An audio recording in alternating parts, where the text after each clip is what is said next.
la Universidad Mesoamericana de San Agustín para platicar con ustedes un rato. Yo lo que tengo planeado aquí es dar una conferencia muy breve, algunos lineamientos generales, pero sobre todo para que esto detone un diálogo, porque creo que ya ha llegado la hora de que los ponentes solo hablen y no escuchan lo que los estudiantes o lo que el auditorio tiene que decir.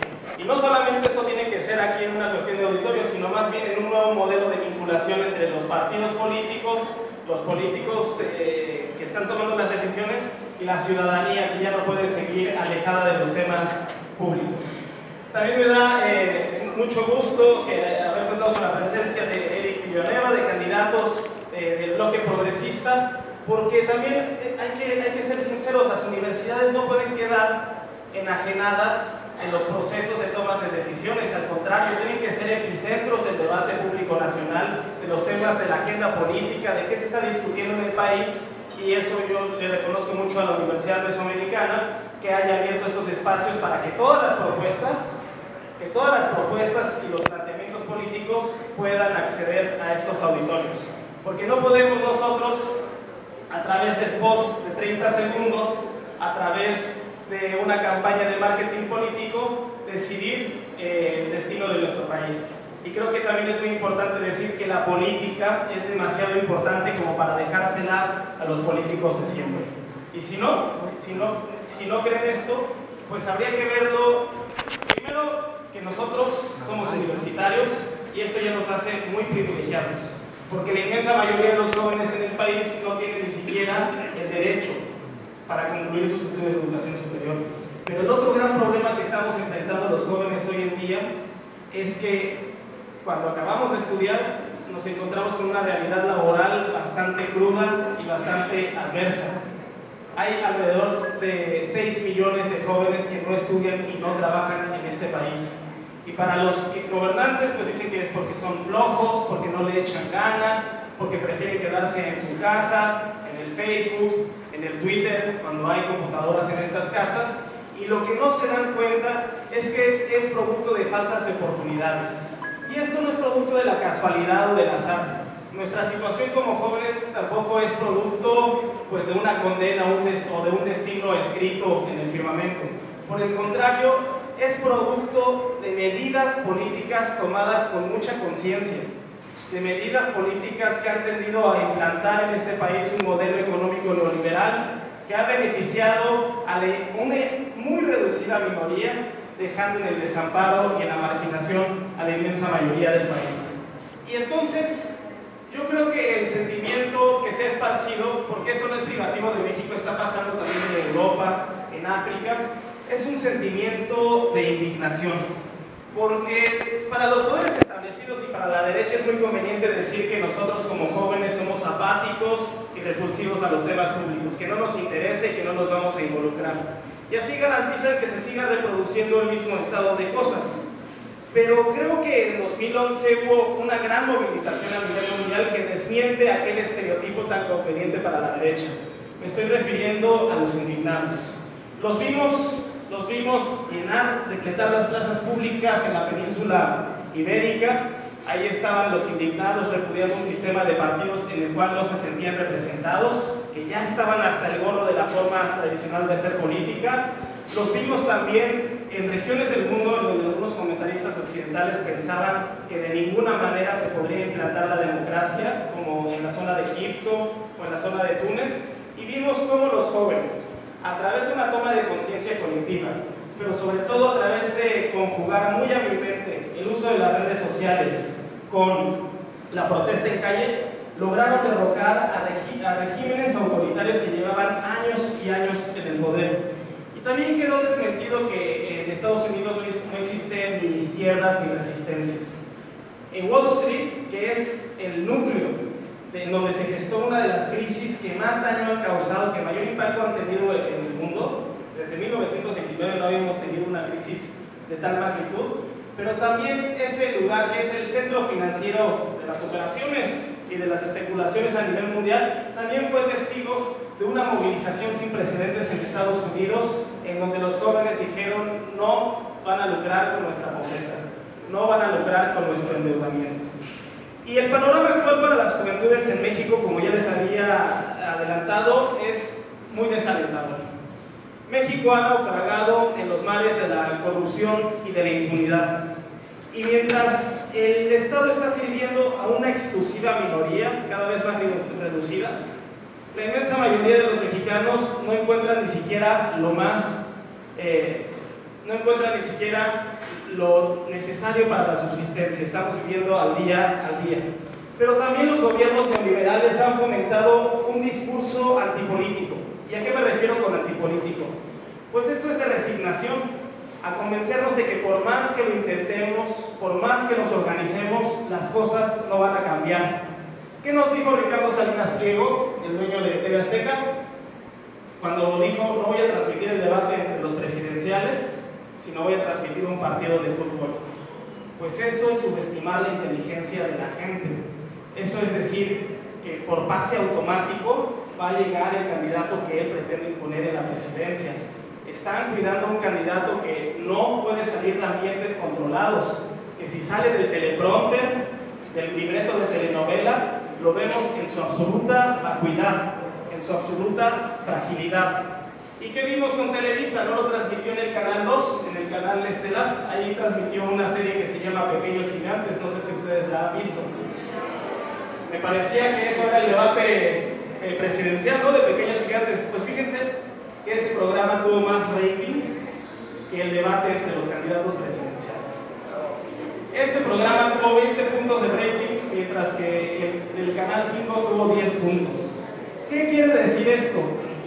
Pues que para ellos la política no importa, porque la política solo se ha convertido para ellos en un instrumento para resguardar sus propios intereses. ¿Qué es lo que los medios de comunicación no quieren que nosotros nos enteremos? Pues que existe la posibilidad de pluralizar la competencia. ¿Por qué tenemos que tener 5 o 6 canales en la tele abierta cuando la tecnología ya permite tener tantos canales como competidores haya? ¿Por qué no se está abriendo la competencia en los medios de comunicación en México?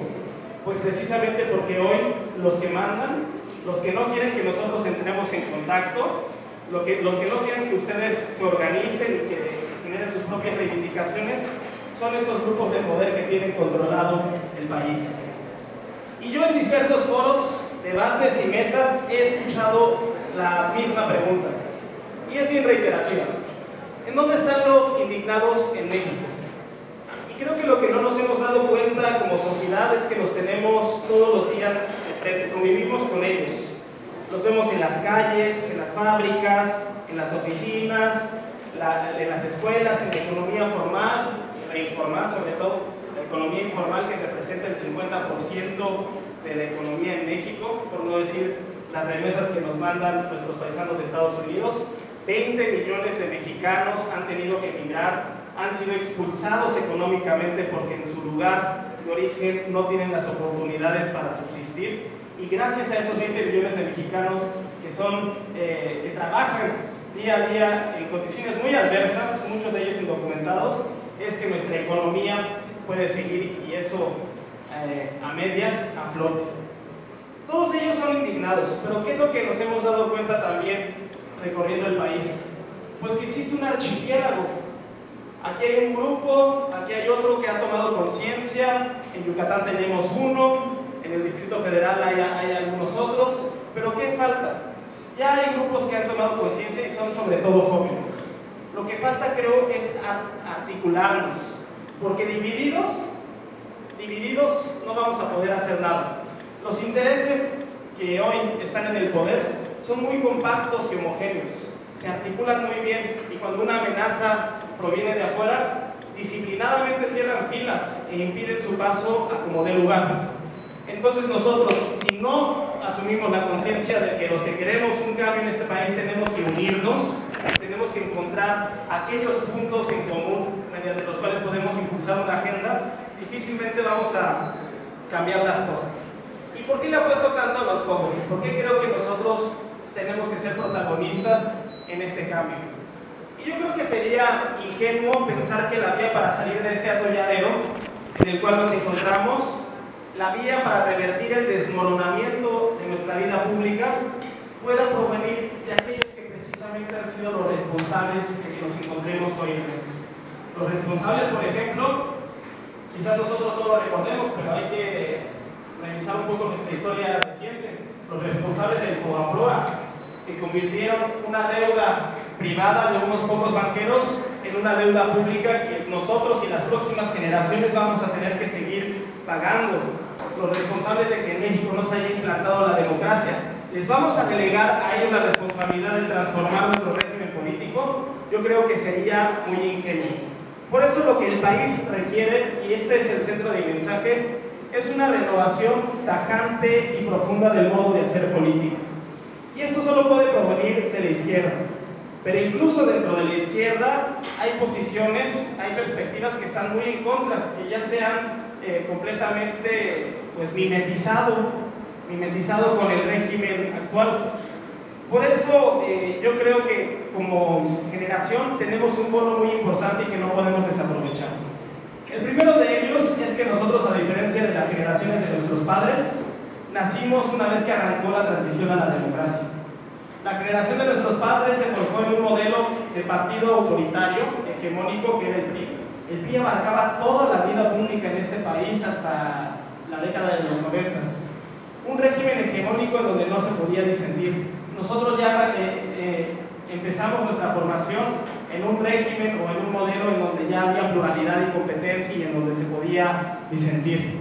Y la izquierda, por ejemplo, y esto es importante porque hay que desmitificar muchas cosas, hay que decir que ha habido una gran campaña de desinformación y de calumnia, diciendo que la izquierda hoy en día es comunista, que Andrés Manuel López Obrador es un comunista que te va a quitar la casa, que come curas, que come niños, que es un ricoso, que es un violento, que los plantones en reforma. Y yo les diría que eso está nada más alejado de la realidad. Desde la década de los 80, la izquierda decidió transitar de un paradigma en donde tenía el modelo soviético, el de la dictadura del proletariado, el de la vía, que no se escatimaba la vía violenta para acceder al poder, por un compromiso muy firme con la democracia, por un compromiso muy firme por competir, incluso cuando las circunstancias son muy adversas. Y desde ese momento, ininterrumpidamente, la izquierda ha concurrido a procesos electorales. Y nada más revisemos. No les pido yo el beneficio de la duda. Yo les pido que revisemos las acciones de gobierno de la izquierda, no solamente aquí a nivel local, cuando le ha correspondido gobernar, sino sobre todo en América Latina, en los casos exitosos de Lula da Silva en Brasil, por ejemplo, que logró sacar a 20 millones de la pobreza alimentaria, que incrementó el nivel adquisitivo de las capas medias de la sociedad, que repartió muchas tierras al movimiento Sin Tierra, a todos esos campesinos que eran peones en haciendas y que ahora son pequeños propietarios. Veamos el caso del Distrito Federal, una ciudad en donde, por ser estudiantes, nada más por el hecho de ser estudiantes, cada uno de ustedes tendría 800 pesos de beca mensual, entre 600 y 800 pesos dependiendo del rendimiento académico. Y ese programa, por ejemplo, en la Ciudad de México ha evitado que alrededor del 60% de los estudiantes abandonen tempranamente sus estudios.